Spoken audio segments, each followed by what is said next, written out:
વત્સ ચારણ લીલા ભગવાને કરી છે. વાછરડા ચરાવવા ભગવાન નીકળ્યા છે. ઉપનંદ નામનો એક ગોવાળ છે, એ આ બાળકોને અને વાછરડાઓનું પ્રતિનિધિત્વ કરે છે. પણ આ ઉપનંદજી બાંસુરી સારી વગાડે છે, વાંસળી સારી વગાડે છે. એટલે કાનો કહે છે મારે પણ શીખવી છે. એટલે ઉપનંદ કાકા કહે છે પણ એના માટે વાંસળી જોઈએ. એટલે કાનો કહે છે કે નંદગાંવનું પેલું વૃક્ષ છે, બિલ્વ વૃક્ષ, એની પાસે વાંસનું ઝુંડ છે અને એમાં મેં વાંસળી જોઈ છે. ઉપનંદજી ત્યાં જાય છે અને સાચે ત્યાં વાંસળી જુએ છે.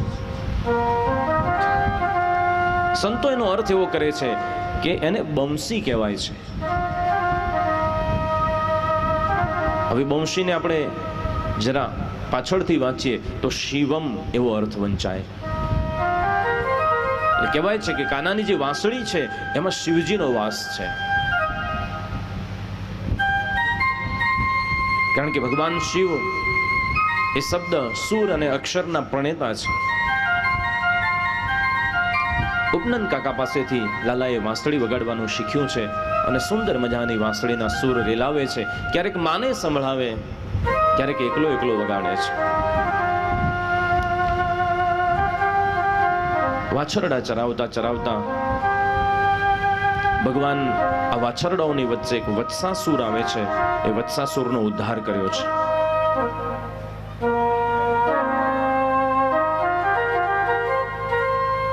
ભગવાને બકાસુરનો ઉદ્ધાર કર્યો. એક સમયે ભગવાને ઉજાણી રાખી છે અને દરેકને સૂચના આપી છે કે દરેકે પોતાના ઘરેથી કંઈક લઈને આવવાનું. બધા લઈને આવે દર વખતે, પણ આ શાંડિલ્ય ભૂદેવનો દીકરો જે છે મધુમંગલ, એ કશું લીધા વિના આવે. કાનો કહે છે તું કેમ કશું નથી લાવતો, તું કંઈક લઈને આવજે. એને જઈને માને કહ્યું છે કે માં મને પણ શરમ આવે મારે બધાની વચ્ચે રહેવું. માં કહે છે કે બેટા આપણી પાસે વિશેષ કશું નથી, એટલે જે છાસ છે એમાં મિશ્રી નાખી મીઠી કરીને આપે છે. બધા પોતપોતાની ઘરેથી લાવેલી વસ્તુ આરોગી રહ્યા છે. આ સમયે બ્રહ્મલોકમાં રહેલા બ્રહ્માજીને થાય છે કે ભગવાન અત્યારે કઈ લીલા કરતા હશે, એના દર્શન કરવા માટે થઈ અને બ્રહ્માજી સ્વયં નંદગાંવમાં આવે છે. અને આ ક્ષણે એવી ઘટના ઘટે છે કે મધુમંગલ આ ખાટી છાસ જે છે કોઈને આપવી નથી, એટલે ઝડપભેર એનું જે શીકું છે એ ઉપાડી અને મોઢે માંડી લે છે. એટલે ભગવાન દોડે છે કે ઉભો રે, તું એકલો ન પીશ. પણ એ તો ગટગટાવાની શરૂઆત કરે છે, ઉતાવળે પી રહ્યો છે. એટલે અહીંયાથી છાસ ઢોળાઈ રહી છે અને એ જે ઢોળાઈ રહેલી છાસ છે એને ત્યાં હાથ ધરી અને ભગવાન એ છાસ પી રહ્યા છે. અને આ જ ક્ષણે બ્રહ્માજીને આવવાનું થાય છે. એટલે બ્રહ્માજીને થાય છે કે એક સાધારણ મનુષ્યના મુખમાંથી એઠી પડી રહેલી વસ્તુ પદાર્થને જે ખાતો હોય એ મારો નાથ ન હોય. બ્રહ્માજીને પણ મોહ થયો. એટલે બ્રહ્માજીએ શું કર્યું, જે વાછરડા ચરી રહ્યા છે એને દિવ્ય શક્તિથી અદૃશ્ય કરી દીધા. કોઈ આવીને કાનાને કહ્યું, કાના આપણા વાછરડા દૂર જતા રહ્યા હોય એવું લાગે છે, દેખાતા નથી. એટલે કાનું કહે છે કે તમે બેસો, હું શોધી આવું છું. એને ખબર છે કે આ પરાક્રમ કોનું છે. કાનો આ તરફ વાછરડા શોધવા જાય એટલે બ્રહ્માજી આ તરફ જેના ગોપ મંડળીના બાળકો છે એને દ્રશ્ય કર્યા છે. બ્રહ્માજી બ્રહ્મલોકમાં ગયા. કહેવાય છે કે 1 વર્ષ સુધી ભગવાને એવા જ વાછરડા અને એવા જ ગોવાળ બનાવ્યા છે જે રોજ જાય પોતાના ઘરે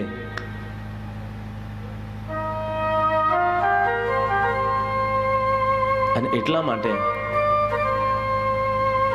ભગવાન એ વેદરૂપી ગાયોને એના વાછરડા બનીને ધાવ્યા છે.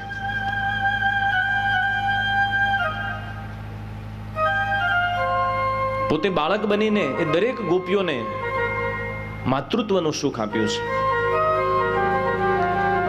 આ તરફ બ્રહ્માજીનો જે મોહ ભંગ કરવા માટે બ્રહ્માજી આવે છે તો જુએ છે કે એ જ વાછરડા, એ જ ગાયો, પાછા બ્રહ્મલોકમાં જઈને જુએ તો એ જ વાછરડા ને એ જ ગાયો. અહીંયા સ્તુતિ છે બ્રહ્માજીની. બ્રહ્માજીએ ભગવાનની માફી માંગી છે.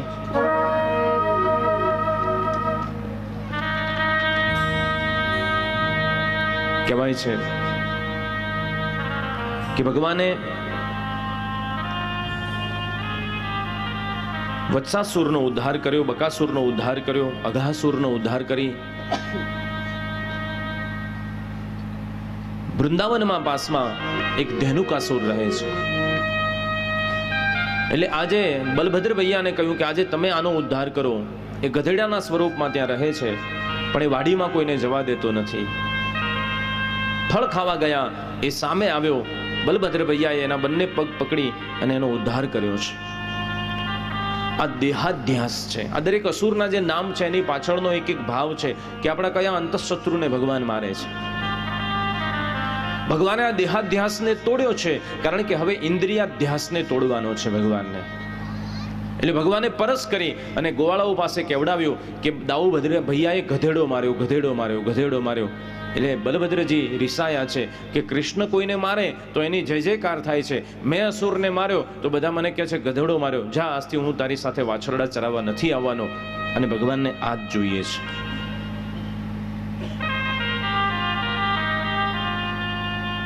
ભગવાન આવ્યા છે યમુનાના તટે. ગેડી દડાની રમત શરૂ થઈ છે. શરત મૂકવામાં આવી. બધાએ કહ્યું કે આ તટે રમાય એવું નથી, અને કદાચ જો રમીશું તો જે દડો જોરથી નાખે અને કદાચ યમુનાના ધરામાં જઈને પડે તો જે નાખે એ લેવા જાય. પહેલો જ દાવ ભગવાનનો છે.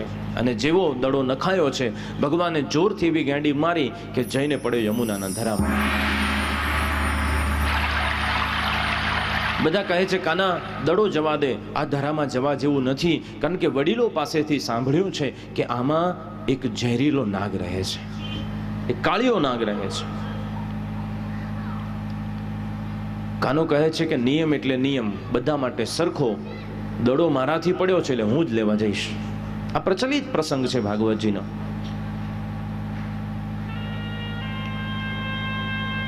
ભગવાને કછોટો માર્યો અને ભગવાન પડ્યા છે યમુનાના ધરામાં. પછી નરસિંહ મહેતાનું સુંદર પદમાં એના બધા વર્ણનો છે કે નાગણો એને કહે છે કે તું ક્યાંથી આવ્યો, કોને તને અહીંયા નાખ્યો, તારા શત્રુઓએ કદાચ તને મોકલ્યો છે, તું જાણતો નથી તું ક્યાં આવી ગયો છે.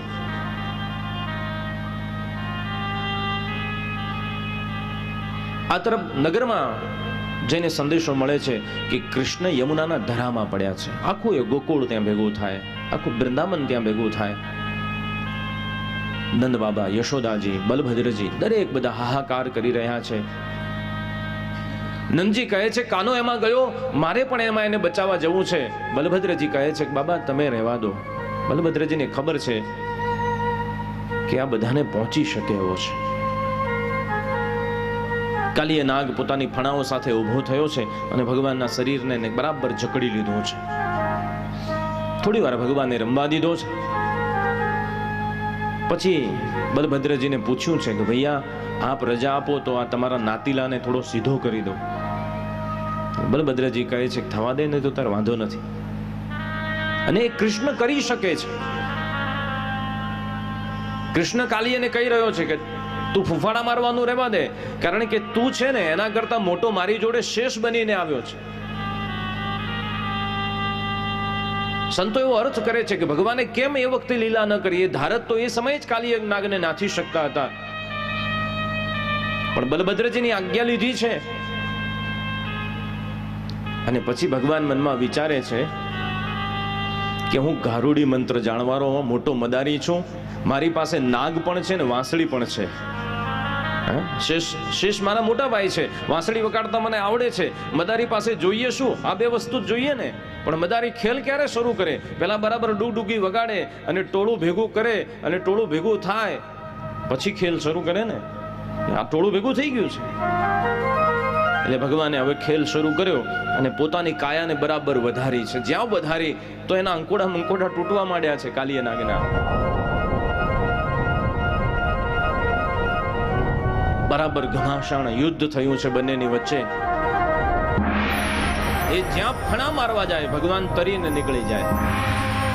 ભગવાને છલાંગ મારીને એની ફણા ઉપર પગ મૂક્યો છે. આજે ભગવાનના સુકોમળ ચરણ આજે એને વજ્ર જેવા લાગી રહ્યા છે. એના મુખમાં જે કઈ ઝેર છે બધું ઓકીને બહાર નીકળી ગયું છે. એ શિથિલ થયો. ભગવાને એની ઉપર નૃત્ય કર્યું અને કહ્યું કે હવે બહાર મૂકી જા મને.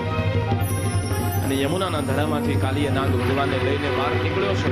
બધાએ ભગવાનના દર્શન કર્યા છે.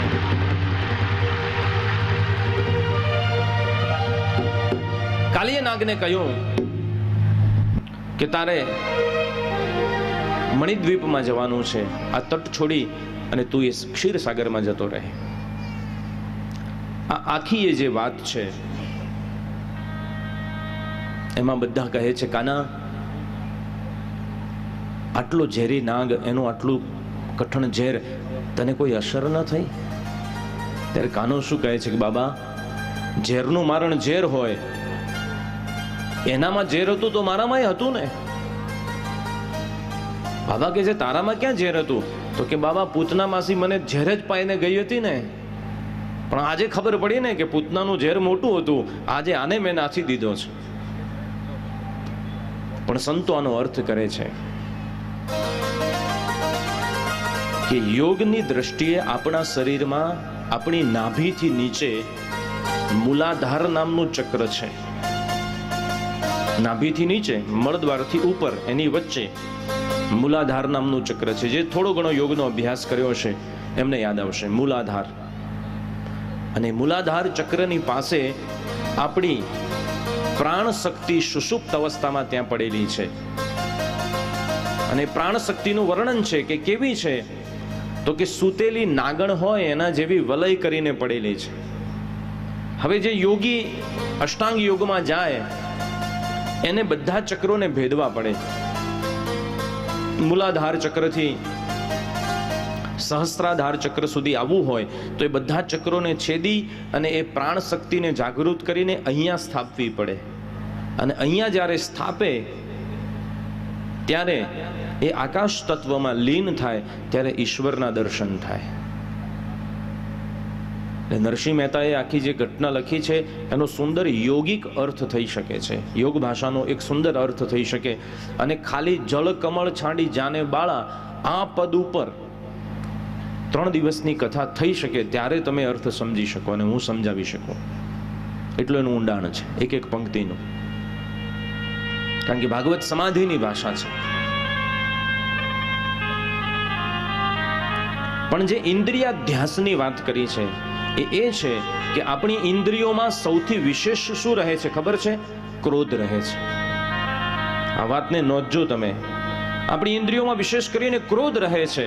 એટલે ભગવાને કાલિય દમન કર્યું છે, એને માર્યો નથી.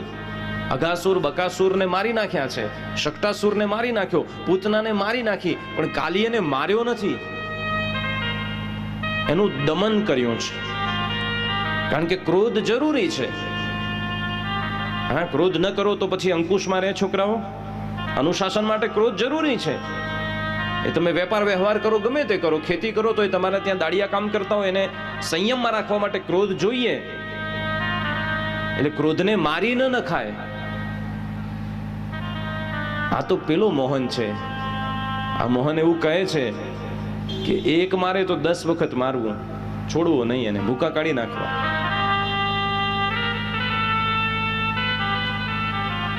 બે મોહન ગુજરાતે આપ્યા ને. એક મોહન કે કોઈને છોડતા નહીં, બીજો મોહન એવું કે છે કઈ મારે તો બીજો ધરવો. એટલે ક્રોધ જરૂરી છે, પણ ક્રોધનું શમન કરવું, ક્યારે વાપરવો ને એનો વિવેક જીવનમાં હોવો જોઈએ. અને એ વિવેક આ કથા શીખવાડે છે કે યમુનાનો ધરો તારા માટે નાનો છે, તું જા ને મોટા સાગરમાં રહે. અર્થ એ થાય કે નાની નાની વાતમાં ક્રોધ ક્યારેય ન કરવો. જ્યારે વાતનું મોટું સ્વરૂપ દેખાય ને ત્યારે સામેવાળાના ભૂકા કાઢી નાખવા. એટલે જે નાની નાની વાતમાં ક્રોધ કરતા હોય ને એ અહીંથી શીખ લેજો. આવડી વાતમાં ક્રોધ કેમ કરવો? ઢળી ગયું. નાની નાની વાતો પકડીને બેઠા છીએ ને એટલે ગાંઠો છૂટતી નથી જીવનની. એટલે ઇન્દ્રિયાધ્યાસ, ઇન્દ્રિયમાં રહેલો જે ક્રોધ છે એને શાંત કરવાની કથા છે આ. પછી એ દિવસે મોડું થયું એટલે વૃંદાવનમાં જ બધા રોકાઈ ગયા છે. જ્યાં રાતે ત્યાં રાતવાસો કર્યો છે. એ વનની અંદર દાવાગ્નિ ફાટી નીકળ્યો. એ દાવાગ્નિનું પાન ભગવાને કર્યું છે. આની પાછળનો પણ અર્થ છે કે કાલીય નાગના એ દૂષિત જળથી ત્યાંની વનસ્પતિ દૂષિત બની ગઈ છે. અને ભગવાનને થયું કે કોઈ વનસ્પતિ, કોઈ વૃક્ષ, કોઈ પશુ પંખી જીવી નથી શકતું આ વનસ્પતિથી. એટલે અહમ વૈશ્વાનરો ભૂતવા પ્રાણીનામ દેહમાશ્રિત પ્રાણાપાન સમાયુક્તમ પચામ્યન્નમ ચતુર્વિધમ, એટલે હું અગ્નિ છું, મારા દરેકના શરીરમાં વસું છું. એટલે બધું ઝેર ભગવાને બાળીને એ વૃંદાવનને શુદ્ધ કર્યું છે. જો અગ્નિ દ્વારા અગ્નિ તત્વને શુદ્ધ કર્યું, કાલિયદમન દ્વારા જળ તત્વને શુદ્ધ કર્યું, તૃણાવર્તને મારી ભગવાને વાયુ તત્વને શુદ્ધ કર્યું, વ્યોમાસુરને મારી અને ભગવાને આકાશ તત્વની શુદ્ધિ કરી છે, શક્ટાસુરને મારીને ભગવાને પૃથ્વી તત્વની શુદ્ધિ કરી છે. બધા તત્વો ભગવાન આવીને શુદ્ધ કરી ગયા. એ શુદ્ધ પવિત્ર ભૂમિને આજે આપણે એટલી મલિન કરી નાખી છે.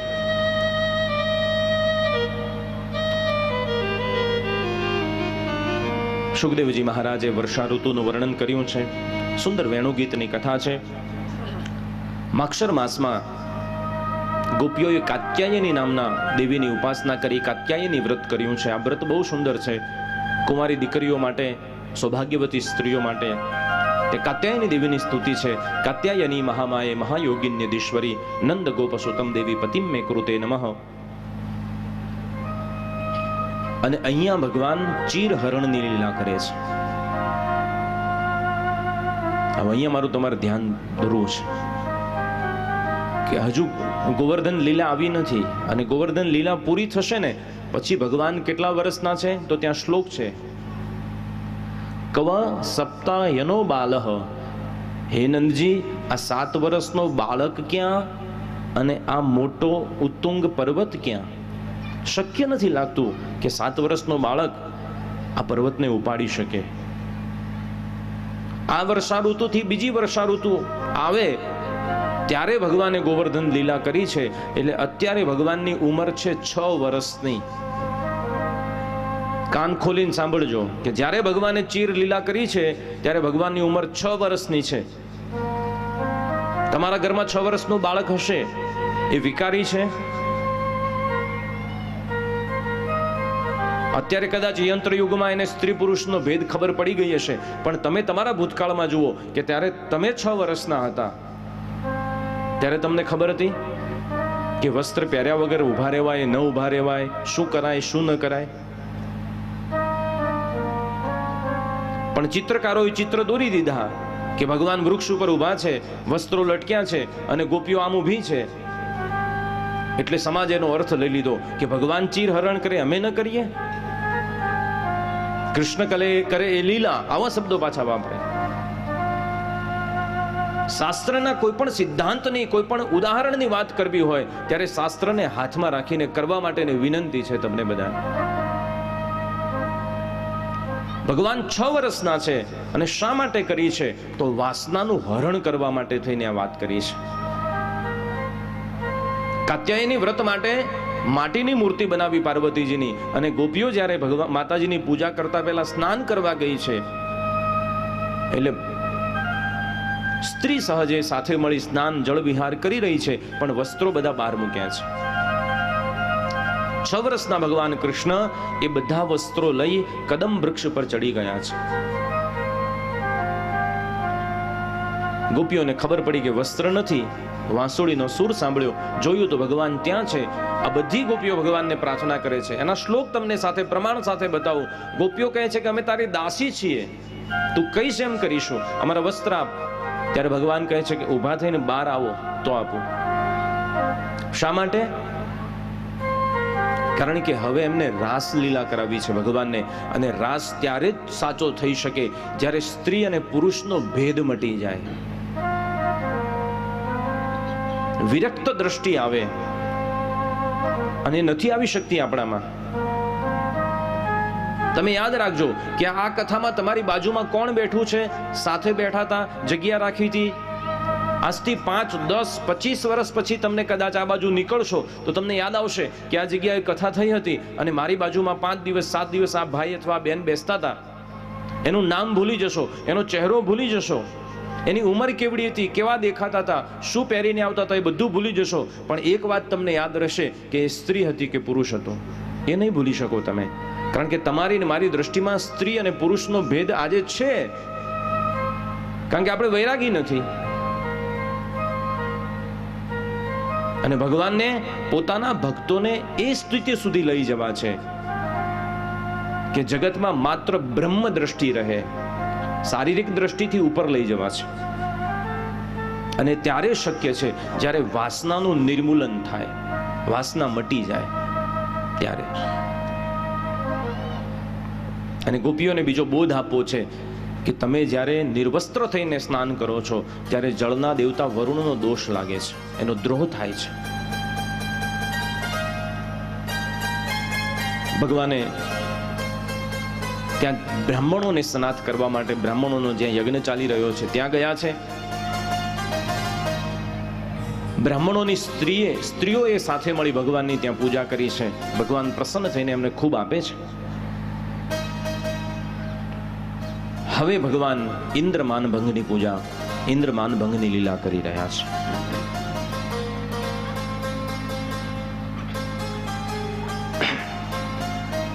એક વખત નંદજી પ્રમુખ બધા ગોવાળાઓની સાથે, નંદ, સુનંદ, ઉપનંદ બધા ભેગા મળી અને કંઈક ચર્ચા કરી રહ્યા છે.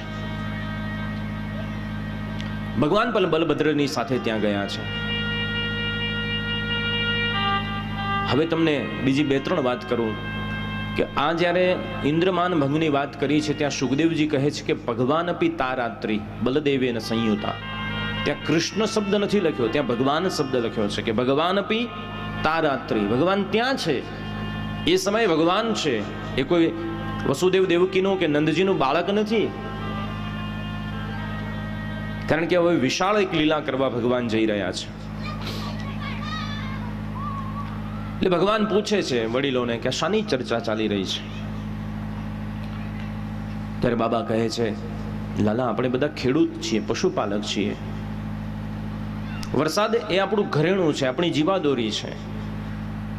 અને વરસાદના જે દેવ છે ઇન્દ્ર, એને પ્રસન્ન કરવા માટે થઈ અને દર વર્ષે આપણે પર્જન્ય યાગ કરીએ છીએ. એની તૈયારી. ભગવાન કૃષ્ણ કહે છે, બાબા મને માફ કરજો, પણ મારે મારા 2-3 વાત મૂકવી છે બધાની વચ્ચે. કે બાબા વરસાદ જે છે એ કુદરતની કૃપાથી વરસે છે. ઇન્દ્રને એની સાથે કંઈ લેવા દેવા નથી. ઇન્દ્ર તો ફક્ત એનો સંરક્ષક છે. બાબા ભગવાન જે ફળ આપે છે એ મનુષ્યના કર્મ પ્રમાણે આપે છે. કર્મણા જાયતે જંતુ કર્મણ્યેવ પ્રલીયતે સુખમ દુઃખમ ભયમ ક્ષમમ કર્મણ્યેવાભિપદ્યતે. કર્મથી જ બધું શક્ય બને છે. જેવા કર્મ માણસ કરે છે એ પ્રમાણેનું ફળ એને મળે છે. બાબા મથુરાવાળા તો ક્યારેય યજ્ઞ કરતા નથી. તો એવું બન્યું ક્યારે કે મથુરામાં વરસાદ ન પડ્યો હોય? જગતની અંત ભગવાન દરેકને આપે છે, દરેકનું પોષણ કરે છે. આ વાત ભગવાન કંઈ યજ્ઞનો વિરોધ નથી કરી રહ્યા, પૂજાપાઠનો વિરોધ નથી કરી રહ્યા, પણ એની પાછળનો જે સંદેશ છે સમજવા જેવો છે. ભગવાન કહે છે કે જો કોઈ એવો ઈશ્વર હોય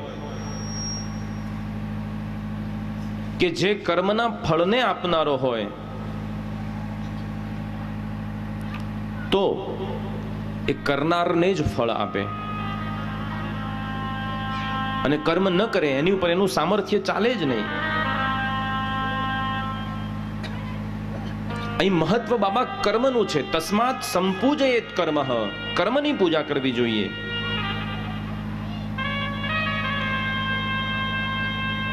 તમારે જો પૂજા કરવી હોય તો આ ગિરિરાજ પર્વતની કરવી જોઈએ, કારણ કે એની ઉપર ઉગતી વનસ્પતિ છે, એનામાં રહેલા જે સરોવર છે, જે જળાશયો છે, એમાં આપણી ગાયો ચરે છે. આપણે આપણી ગાયોની પૂજા કરવી જોઈએ, આપણે આપણા પર્યાવરણનું રક્ષણ કરવું જોઈએ.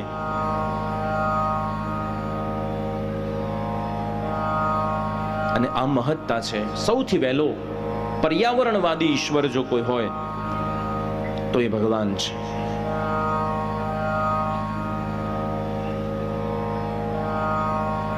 માણસના કર્મનું પ્રાધાન્ય ભગવાને બતાવ્યું.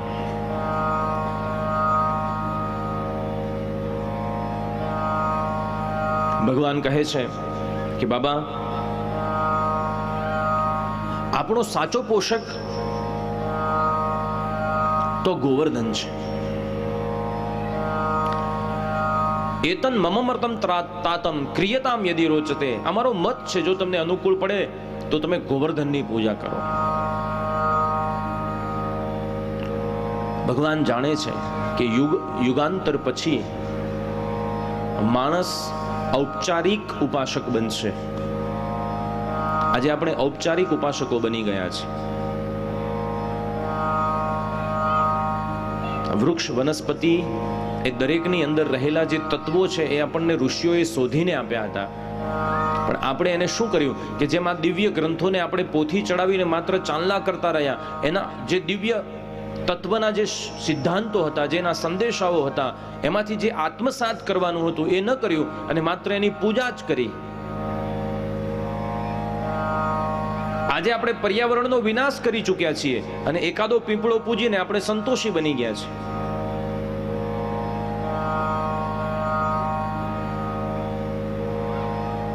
આગળ પણ વાત થઈ હતી કે પૃથ્વીએ ગાયનું સ્વરૂપ લીધું છે,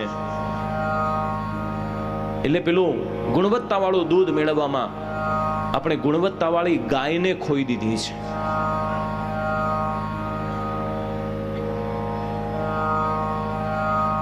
અને કદાચ કોઈ જાણકાર માણસ બેઠો હશે તો એને પૂછી જોજો કે માણસના શરીરને માના દૂધ પછી પચી શકે એવું કોઈ દૂધ હોય તો એ ગાયનું દૂધ છે. કારણ કે હ્યુમન બોડી પ્રમાણે 4 ફેટથી વધારે દૂધ આપણા શરીરને સુપાચ્ય નથી.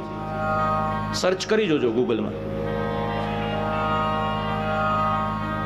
અને જેને જેને વધારે ફેટના દૂધ ખાધા છે એ ઉજળા દેખાય, તંદુરસ્ત દેખાય, પણ સ્વાસ્થ્ય નથી સારા એના. અને ગુણ પણ એવા થાય. જેને ગાયનું દૂધ પીધું છે એ આજે પણ સ્ફૂર્તિ લાશે 70 વર્ષે પણ. અને ભેંસનું દૂધ પીધેલું 7 વર્ષનું હશે ને સોફામાંથી 3 બૂમે ઊભું થશે. કારણ કે ભેંસના પાડાને તમે ઊભેલું ક્યારે ચરતું નહીં જોયું હોય, એ બેઠું બેઠું જ વાગોળતું હોય. અને વાછરડાને કોઈ દિવસ બને ત્યાં સુધી બેઠું નહીં જોયું હોય તમે. એના દૂધના ગુણ આવે. તો ભગવાનને આ કરવું છે કે માત્ર તમે પ્રતિકાત્મક પૂજાઓ કરી અને ક્યાંય અટકી ન જશો. ઔપચારિક યજ્ઞો કરવાની ના પાડે છે ભગવાન. એની પાછળના સિદ્ધાંતો, એમાંથી જે સાચું મેળવવાનું છે એ શું છે, એ માટે આખી ગોવર્ધન લીલા ભગવાને કરાવી છે.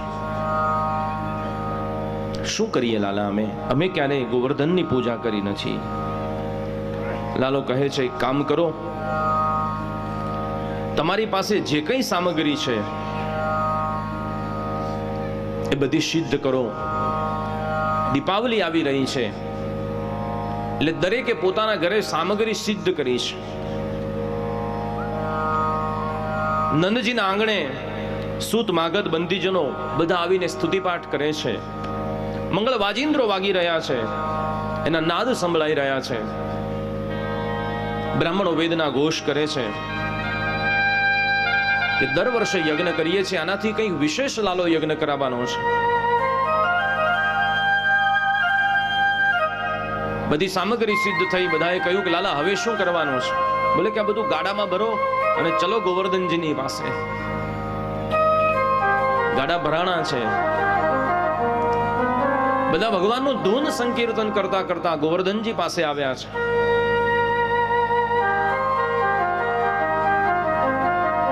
બોલે હવે શું કરવાનું? તો બોલ્યા કે બાબા આ ગોવર્ધનનાથજી છે ને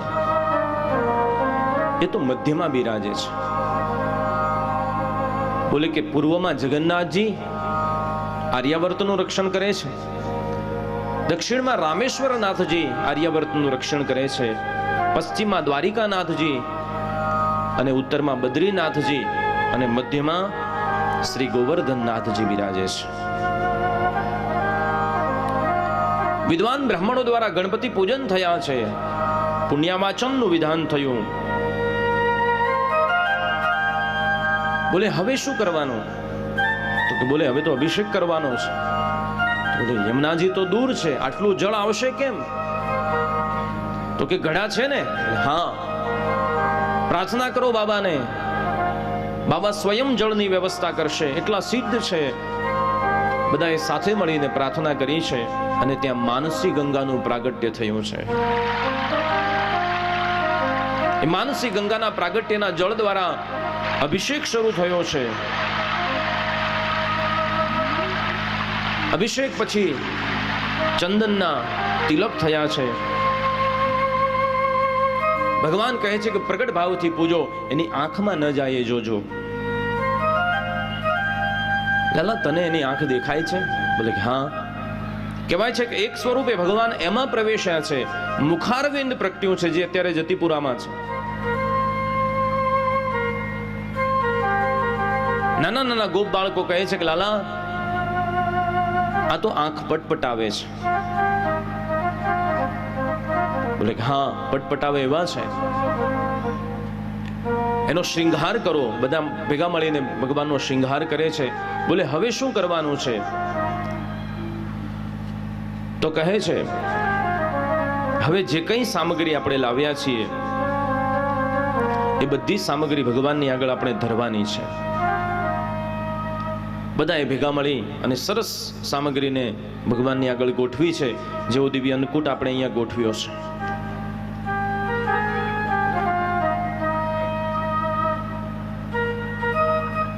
બોલે લાલા હવે શું કરવાનું? તો કહે છે કે હવે ભગવાનનો થાળ ગાવાનો.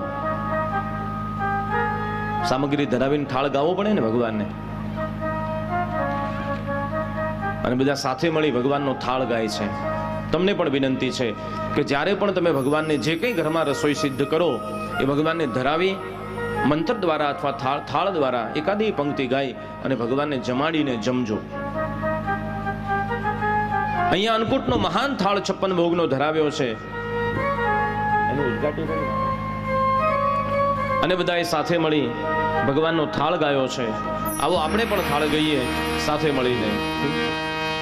આવજો છોગલા ધારી મારે ઘેર, આવજો છોગલા ધારી, આવજો છોગલા ધારી મારે ઘેર, આવજો છોગલા ધારી.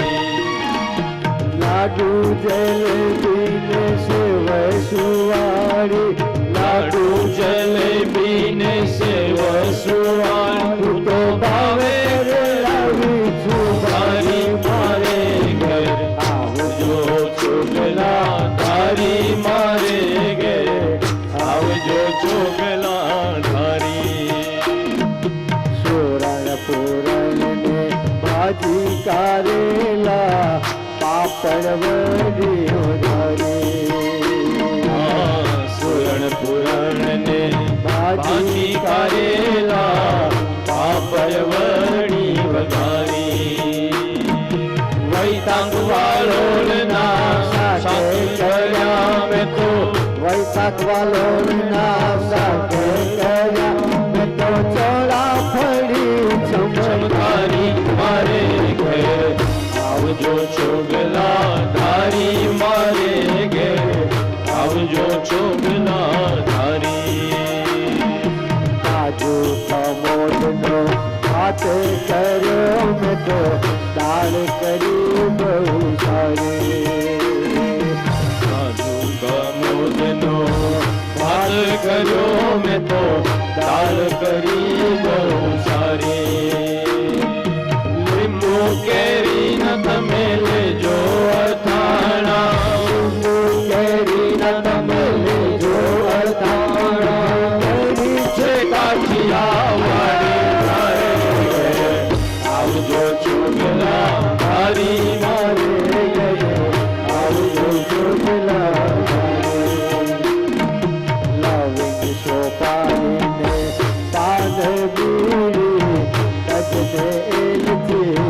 કરે સુદીન આવો તો ભાવ કરી ભેટું સુદીન આવો તો ભાવ કરી ભેટું માગે છે રામ બ્રહ્મચારી મારે આવજો છોકલા તારી મારે ઘેર આવજો છોકલા તારી. બધાએ સાથે મળીને થાળ ગાયો છે અને જોતામાં તો એ ગોવર્ધનમાં એક સ્વરૂપે બિરાજતા ભગવાને એક એક સામગ્રી આરોગવાની શરૂઆત કરી છે. ગોપીઓને ગ્વાલો કહે છે, કાના આ બધું ખાઈ જશે કે શું? કાનો કહે છે કે ના, મારા ઠાકોરજી બહુ સંતોષી છે, તૃપ્ત છે, એ પ્રસાદીની વસ્તુ તો આપણને ચોક્કસ આપશે અને બધાને પ્રસાદીની વસ્તુ મળશે. ભગવાને ભોગ આરોગી લીધો, ભગવાનની દિવ્ય આરતી થઈ ગઈ અને જ્યાં પ્રસાદ વેચવાની શરૂઆત થઈ, નારદજી મુનિ ત્યાં પધાર્યા છે. નામ સંકીર્તન ભગવાનનું કરતા કરતા નારદજી આવ્યા, પ્રસાદ લીધો છે, પણ નારદજીનું કામ તો ખબર છે ને આપણને. સીધા આવ્યા છે સ્વર્ગમાં રાજા ઇન્દ્રની પાસે. ઇન્દ્ર પાસે આવી અને ઇન્દ્ર આટા મારે છે કે દર વર્ષે જે પર્જન્ય યાગ થતો હતો એની આહુતિનો ભાગ હજુ સુધી કેમ પહોંચ્યો નથી. એટલે નારદજી આવી અને કહે છે કે દેવરાજ લો પ્રસાદ.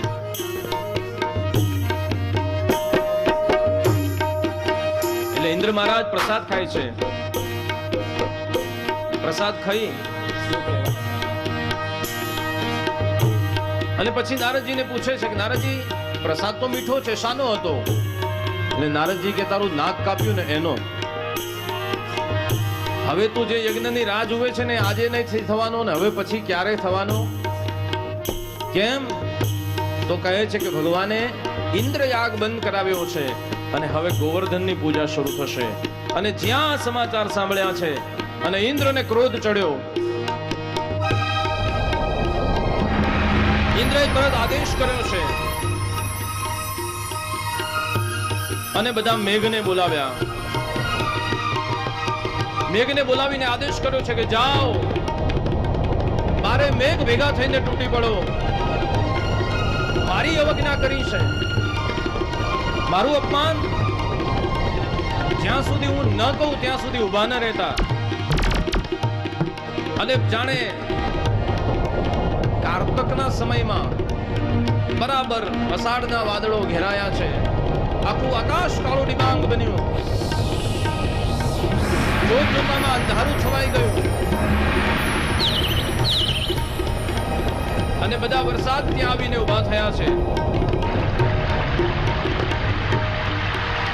ઇન્દ્ર કહે છે, સમજે છે શું? વાચાલમ બાલિશામ બાલિશમ તું પંડિત માનિનો વાચાલમ બાલિશમ અગ્ન પંડિત માનિનો કૃષ્ણ ઉપાસિત જો કામે ચક્રુરપ્રિય કૃષ્ણ ઉપાસિત જો કામે ચક્રુરપ્રિય ગણમ સાવર્તકં નામ મેઘાનામ ચંદ્રકારિણામ ઇન્દ્ર પ્રચોદયત ક્રોધો વાક્યમ તાદૃશમાયયો ઇન્દ્ર પ્રચોદયત ક્રોધો વાક્યમ તાદૃશમાયયો. જોતામાં તો મુશળધાર વરસાદ વરસી રહ્યો છે, સામેલા ધારે. બધા કાના, આ શું થઈ રહ્યું છે? કાનો કહે છે કે ગોવર્ધન નાથજીએ તરત કૃપા કરી છે આપણી ઉપર. આ વરસાદ તો એમની લીલા છે, તમે ચિંતા ન કરશો, કશું થવાનું નથી. અને ભગવાન એટલા દયાળુ છે કે એમને મને કહી દીધું કે જ્યારે પૂજા પૂરી થશે ત્યારે વરસાદ આવશે, એટલે ચિંતા ન કરશો. પણ કાના આટલો વરસાદ આટલો ક્યારે જોયો નથી. તો કહ્યું કે શ્રી ગોવર્ધનનાથજી એવું કહ્યું કે જ્યારે વરસાદ બહુ વધે ને ત્યારે આપણે એમના શરણમાં જઈશું, અને શરણમાં જતાની સાથે આપણે જ્યારે પ્રયત્ન કરીશું ત્યારે ભગવાન છત્રની જેમ આપણી માથે ઉભા રહેશે. એવું થશે કાના? બોલે હા, આવો મારી સાથે. અને બધા ટોળે વળીને આવ્યા છે પલળતા વરસાદમાં ગોવર્ધનજીના તળેટીમાં, અને ભગવાને પ્રણામ કર્યો. દેવોએ શંખનાદ કરી અને ભગવાનને વધાવ્યા છે.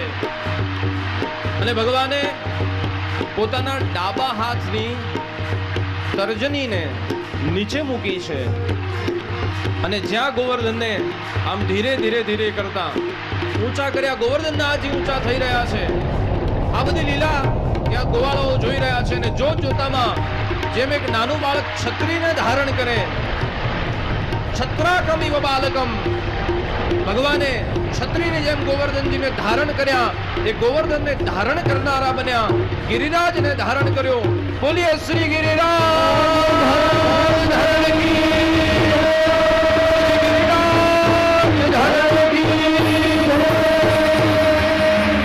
બધા ગોવાળાઓએ પણ લકડીના ટેકા ધર્યા છે કે લાલા ચિંતા ના કરતો, અમે ટેકો ધર્યો છે.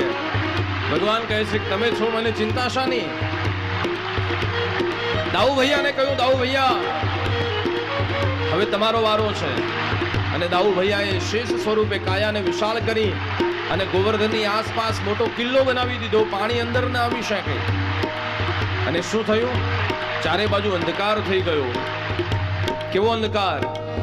અંધકારો મહાનાશે ઘન ઘન વડાવસા, આત્માનં પરં તાપે ના પશ્યેત ન ભૂત, આત્માનં ચ પરં તાપે ના પશ્યેત ન ભૂત. એટલો ઘોર અંધકાર છે કે એક માણસ બીજાને ન જોઈ શકે, કશું દેખાતું નથી. લાલા કશું દેખાતું નથી. ભગવાન કહે છે ચિંતા ન કરો, મારી સામે જુઓ. પણ લાલા તું ક્યાં છે? અને ભગવાને એક હાથથી તો ગોવર્ધનજીને ધારણ કર્યા છે, દક્ષિણ હસ્તથી પોતાની કટીમાંથી બાંસુરીને કાઢી અને બાંસુરીને ભગવાને પોતાના અધર ઉપર ધરી છે. અને જ્યાં સૂર રેલાવ્યો, બાંસુરીના સૂરની સાથે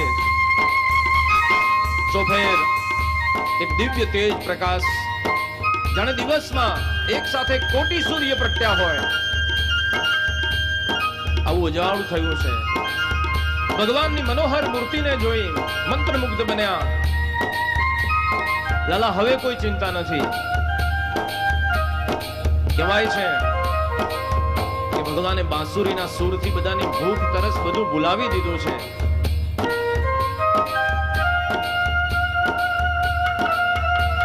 આ તરફ એક માસ સુધી વરસાદ વરસ્યો છે, એક માસ. હવે ઇન્દ્ર થાક્યો એટલે સ્વયં ત્યાં આવ્યો અને આવી અને આ નાનું સરખું બાળક એકદમ વાચાળ બાલિશ અજ્ઞાની, અને શું ખબર પડે ઇન્દ્રનું સામર્થ્ય શું છે. અને જ્યાં જળ લઈ અને પ્રલયનું જળ છાંટવા જાય, ભગવાને માત્ર દ્રષ્ટિ કરતાની સાથે એનો હાથ એમનો એમ ખોડાઈ ગયો છે, સ્તબ્ધ થઈ ગયો. પ્રયત્ન કર્યો પણ હાથ પણ હલી શકતો નથી. અને પછી એ દેવરાજને ભાન થયું છે કે હું જેને બાળક સમજી રહ્યો છું એ તો મારો બાપ છે, જગતનો પિતા છે. ક્ષમા યાચના કરી, માનસી પ્રાર્થના કરી, સુરભી ગાયના દૂધથી ભગવાનનો અભિષેક કર્યો છે. આજે પણ સુરભી કુંડ છે, ગિરિરાજ ધરણમાં જાઓ ત્યારે બધા મેઘ પાછા ગયા અને પાછા ગિરિરાજ ધરણને એના મૂળ સ્થાને ભગવાને પધરાવ્યા છે. અને સુંદરતમ ગિરિરાજ ઉત્સવ થયો છે. અને ભગવાનની ઇન્દ્રમાન ભંગની લીલાની આ સુમધુર કથા ને આપણે વંદન કરીએ છીએ. બોલીએ શ્રી કૃષ્ણ કનૈયા લાલ કી જય. શ્રી ગિરિરાજ ધરણ કી જય. આવતીકાલે ભગવાનના દિવ્ય લીલાની કથા છે કે જેમાં ભગવાન ગ્રહસ્થી થવાના છે. એ ભગવાનના વિવાહ સંસ્કાર છે. સંસારના ઘણા લગ્નમાં આપણે ગયા છીએ, ઘણા લગ્નમાં નાચ્યા છીએ, પણ આવતીકાલનો અવસર અલૌકિક છે. ભગવાનના ગોત્રોચ્ચાર સાથે અહીંયા લગ્ન થશે, તુલસી વિવાહ થશે, રૂકમિણી વિવાહ જેને કહેવાય છે. સુંદર આયોજન યજમાન પરિવારે કર્યું છે. હવે મને એટલી તો ખબર છે કે સોસાયટીમાં પડોશમાં લગ્ન હોય તો આપણે ખૂબ સારી રીતે તૈયાર થઈને જઈએ છીએ, કારણ કે જાનમાં જતા હોઈએ છીએ. એટલે કાલે એ પ્રમાણે તૈયાર થઈને આવજો. આપણે બે પક્ષ કરવા પડશે ને, વર પક્ષ થશે, કન્યા પક્ષ થશે, પછી ફટાણા ગવાશે, ક્યાંથી આવ્યા રે ક્યાંથી આવ્યા રે, આ બધું તમારે ગાવું પડશે ને. એટલે એ પ્રમાણે તૈયાર થઈને જજો, ને પછી સામેવાળા બરાબર ગાશે તમને. એટલે એ પ્રમાણેની તૈયારી કરવી પડશે આપણે. અને બહુ તૈયાર થવા પાછા બ્યુટી પાર્લર સુધી એ ન જતા, કારણ કે એમાં પછી અડધી કથા જતી રહેશે. હા, આ થોડી શિવજીની જાન છે. એટલે સુંદર રીતે આપણે તૈયાર થઈને આવીશું. કશું લાવવાનું નથી અને કશું આપવાનું નથી, આપણે ખાલી પ્રસંગ માણવાનો છે સુંદર રીતે. અને ઘણી બધી સુંદર ચર્ચાઓ આવતીકાલે થશે. આજે આપણા આંગણાની શોભાના જે કંઈ મહેમાનો, પાલનપુરના મુરબ્બીઓ પધાર્યા છે, મારા આત્મીય સ્વજનો, અમારા અરવિંદભાઈ જોશી, સુધાબેન જોશી પરિવારના આમંત્રણને માન આપી દૂર સુદૂરથી જે પણ પધાર્યા છે, એ દરેક અત્રે મને જે દ્રશ્યમાન છે, પૂજ્ય દાદા પણ અત્રે બિરાજે છે, એ દરેકને હું શબ્દપુષ્પથી આવકારું છું. એ બધા આમંત્રિત મહેમાનોને તમારા બધા માટે થઈને એકવાર આપણે તાળીઓનો નાદ કરી દો જોરદાર. હા, કારણ કે અમુક તો અમારા એવા શેઠિયા છે ને અમારા, કે એને સોનાની સાંકળે બાંધીને પણ લાવીએ તો આવે નહીં, અને ધમકી આપવી પડી, નહીં આવો તો હું નહીં આવું. હા, એટલે આવ્યા છે આજે, પધારો. એટલે દરેકને હું આવકારું છું. આવો, આગળનો કાર્યક્રમ અને જે કંઈ પૂજા આરતી આપણે કરવાની છે, આમંત્રિત મહેમાનો પણ બધા આરતીમાં જોડાશે. આગળની બધી માઇકનો હવાલો અમારા શાસ્ત્રી જનકભાઈ પાસે. શ્રી અર્પણ પાર્ક સોસાયટીના કમિટી મેમ્બર્સ એ પણ પૂજ્ય શાસ્ત્રીજી અને ભગવાન ભાગવતજીનું પૂજન અર્ચન કરશે. અને ઠાકોરજીના કે આજથી લઈ અને આજુબાજુના જેટલા પૂર ગ્રામ વ્રજાદિશો, પૂર એટલે મોટા શહેર, ગ્રામ એટલે નાના નાના કસ્બા ને ગામડા, એમાં જેટલા પણ નવજાત બચ્ચા જન્મ્યા હશે એ બધાને પકડી પકડીને પૂરા કરી દઈશું, મારી નાખશો. અને એમાં તમારો શત્રુ ક્યાંક તો હશે જ ને, એ પણ પૂરો થઈ જશે.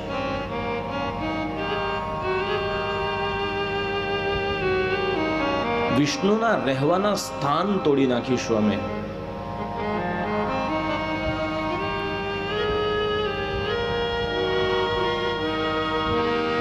વિષ્ણુના રહેવાના સ્થાન કેટલા છે યાદ રાખજો. વિપ્રા ગાવશ્ચ વેદાશ્ચ. વિપ્ર કહેતા બ્રાહ્મણો, ગાવહ ગાય, વેદ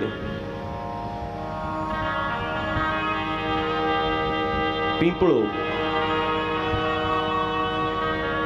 ધર્મસ્થાન, તીર્થસ્થાન, આ બધા વિષ્ણુના સ્વરૂપ છે. યજ્ઞશાળા આ વિષ્ણુનું સ્થાન છે. આ બધાને તોડી નાખીશું મહારાજ, ચિંતા ન કરો.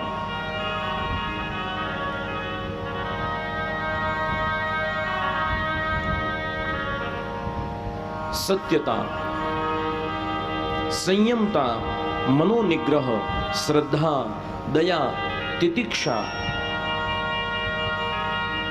આ બધું જ્યાં જ્યાં પોષણ પામતું હશે મહારાજ, એ બધી જ જગ્યાને અમે તોડી પાડીશું.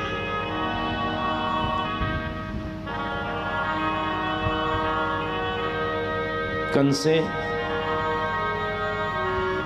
વિષ્ણુના સ્થાન એવા બ્રાહ્મણોને નથી તોડ્યા, પણ બ્રાહ્મણત્વને તોડી નાખ્યું છે.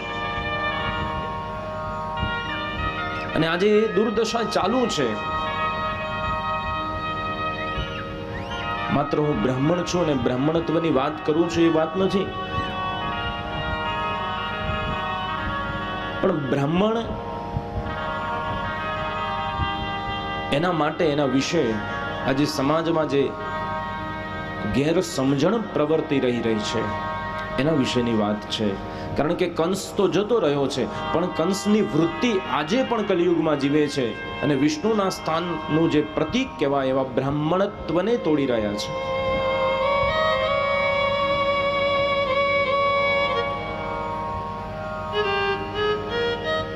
આજે સમાજ એ સંસ્કૃતિ તરફ જઈ રહ્યો છે,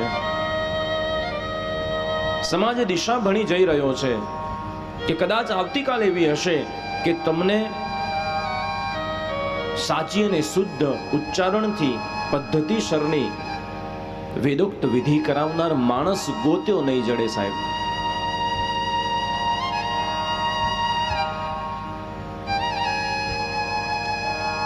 કારણ કે આપણને બીજાના કર્મમાં એ મહત્તા દેખાય છે કે કોઈ આવે છે, એના ઓજાર લઈને આવે, થોડું કામ કરીને જાય, થોડા પૈસા લઈને જાય તો આપણને એમ થાય કે એને મહેનત કરી છે. પણ બ્રાહ્મણ આવે સુંદર મજાના મંત્રોચ્ચાર સાથે પોતાની પવિત્રતાથી સંધ્યા ઉપાસનાથી આશીર્વાદ આપીને જાય તો આપણને એમ થાય કે એને આવીને ક્યાં કઈ મોર મૂક્યા છે, થોડા મંત્રો જ બોલીને ગયા છે.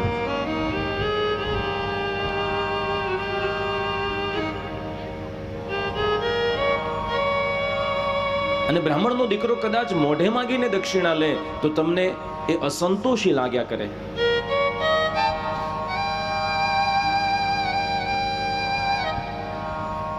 આઠ વર્ષ ભણીને વ્યક્તિ ડોક્ટર થાય અને કહે કે પહેલા 300 રૂપિયા અહીંયા ભરો, પછી નામ લખાશે અને પછી સાહેબ મળશે, તો તમને સહજ લાગે, કારણ કે જીવનના 8 વર્ષ ભણ્યો છે.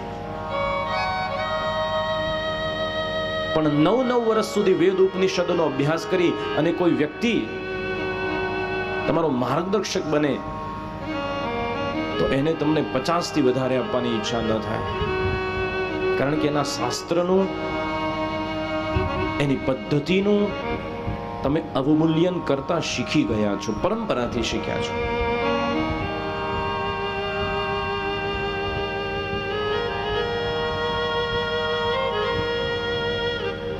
મારે ઘણી વાર ચર્ચા થાય ત્યારે હું કહું છું કે આ બધું અમારે મોઢે મોઢે એટલા માટે સાંભળી લેવાનું કે આમાં ભૂલ અમારા પૂર્વજોની છે.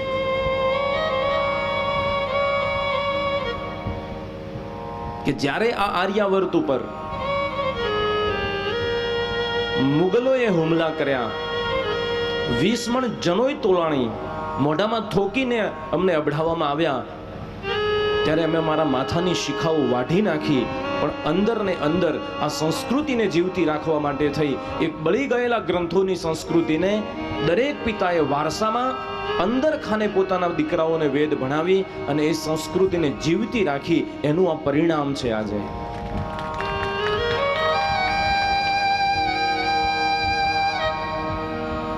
આ એક એક ગ્રંથ પૌરાણિક વધ્યો જ નહોતો, પણ જેના કંઠસ્થ હૃદયમાં થઈ ગયા હતા, જેના હૃદયસ્થ ગ્રંથો થઈ ગયા હતા, એ બ્રાહ્મણોએ ફરીથી એ ગ્રંથોને જીવતા કર્યા છે.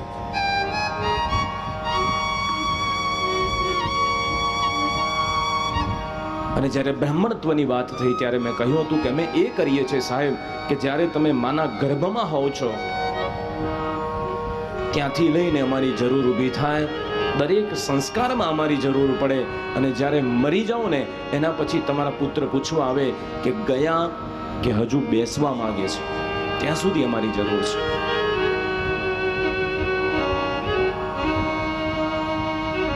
પણ અમારી સંસ્કૃતિને તમે સ્વાર્થ સાથે જોડી દીધી છે. વાંક આ સમાજનો નથી, આ કંસ વૃત્તિનો વાંક છે. અને માટે આજે કોઈ બ્રાહ્મણ પોતાના દીકરાને પાઠશાળામાં મૂકવા રાજી નથી.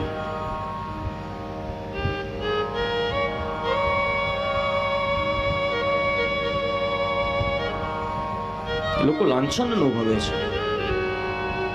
ત્યાં સુધી લઈ જવામાં સમાજનો ખૂબ મોટો ફાળો છે.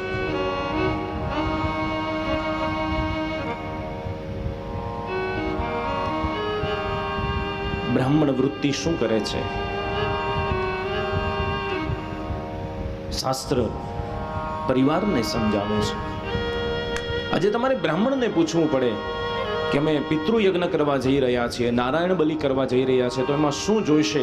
તો બ્રાહ્મણ પહેલું કહે છે કે પરિવારમાં જેટલા સદસ્યો છે એ બધા ભેગા થવું પડશે.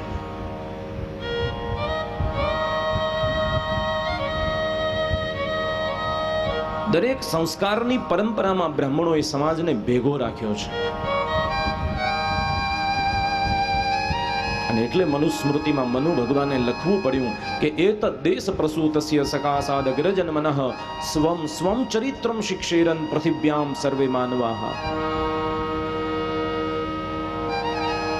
આ દેશમાં જન્મેલા એતદ દેશ પ્રસૂતસ્ય અગ્રજન્મનઃ, અગ્રજન્મી બ્રાહ્મણો પાસેથી પૃથિવ્યામ સર્વે માનવા, પૃથ્વીના દરેક મનુષ્યએ પોતાનું આચરણ શીખવાનું છે. અને બ્રહ્મ સમાજને પણ મારી વિનંતી છે કે એમને પણ પોતાનું બ્રહ્મ તેજ જાળવવા માટે થઈ નિત્ય સંધ્યા ઉપાસના કરવી જોઈએ. જીવનમાં પવિત્રતા હોવી જોઈએ, જીવનમાં નિર્વ્યસનીપણું હોવું જોઈએ, જીવનમાં સંતોષનું ઘરેણું હોવું જોઈએ. કારણ કે સમાજને સાચા રસ્તે લઈ જવાની જવાબદારી આપણા ખભા ઉપર છે. બંને પક્ષે એટલી જાગૃતતા જરૂરી છે, સમાજની પણ અને બ્રાહ્મણોની પણ.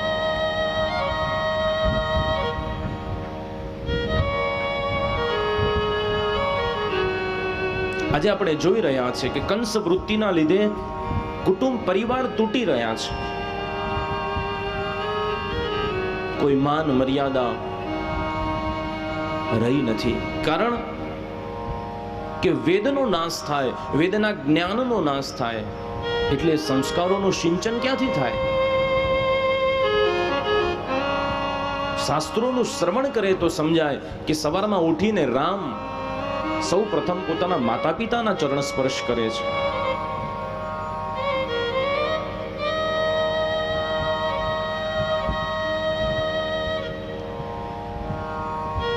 અને વેદ સંસ્કૃતિની રક્ષા માત્ર કંકુ ચોખાથી થતી નથી. આપણા દરેકના ઘરમાં ભગવદ્ ગીતા છે, પણ માત્ર આપણે એને પૂજા પૂરતી જ સીમિત રાખી છે, એની ઉપરનું આવરણ ક્યારે ખોલ્યું નથી. આજે મારે તમને કડવું સત્ય કહેવું છે કે એ ભગવદ્ ગીતાને ખોલજો અને તમારા બાળકોમાં સિંચન કરજો એનું. કારણ કે જો એ ધર્મ ગ્રંથ ભણશે ને તો એના જીવનમાં એ વારો નહીં આવે કે એ ધર્મ ગ્રંથ ઉપર હાથ રાખીને કોઈ સોગંદ લેવડાવે કે અહીંયા ગીતા ઉપર હાથ રાખીને તું કે તું જે કહીશ એ સાચું કહીશ, સત્ય સિવાય બીજું કંઈ નહીં બોલે. આજે માત્ર એટલો ઉપયોગ રહી ગયો છે ભગવદ્ ગીતાનો, સોગંદ ખાવા પૂરતો જ રાખી દીધો છે.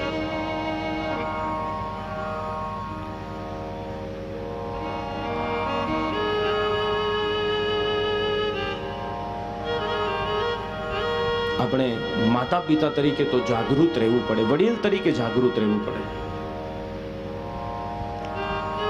જાગૃતતા શા માટે આપણામાં જરૂરી છે? કારણ કે જો પરિવારનું વહન આપણે કરતા હોઈએ તો જાગૃત રહેવું પડે. એક સામાન્ય વાતથી સમજો કે કોઈના લગ્નની જાન જોડાણી હોય અને બધા જાનડીઓ બધી બસમાં ગોઠવાઈ જાય. સવારનો પોર હોય, આગલા દિવસે રાસ ગરબાનો થાક હોય, એટલે થોડી વાર મંગળ ગીતો ગવાય અને પછી વિવાહનું ઘર આવે ત્યાં સુધીમાં બધા એક એક ઝબકી મારી લે, સુઈ જાય ને બધા. હવે એમાં 56 જણા કે 60 જણા બેઠા હોય, એ બધા સુઈ જાય તો કઈ વાંધો છે? નથી ને. પણ આ 56 જણાને લઈને જે જઈ રહ્યો છે, કેબિનમાં જે બેઠો છે સ્ટેરિંગ ઉપર, પેલા 56 જણા ગાતા હોય, જાગતા હોય, પણ પેલો એક સુઈ જાય તો? જાગ્રત કોને રહેવું પડે? જેના હાથમાં સ્ટેરિંગ છે. એટલે જો પરિવારનું સ્ટેરિંગ તમારા હાથમાં છે તો તમારે જાગવું પડે, નહીતર એ 56 જણાને 100% અકસ્માત નડે ને નડે જ. એટલે દીકરાઓને, વહુઓને ન ગમે ને છતાંય જે કડવું સત્ય છે એ કહી દેવું પડે અને સાચા રસ્તે લઈ જવા પડે તમારે.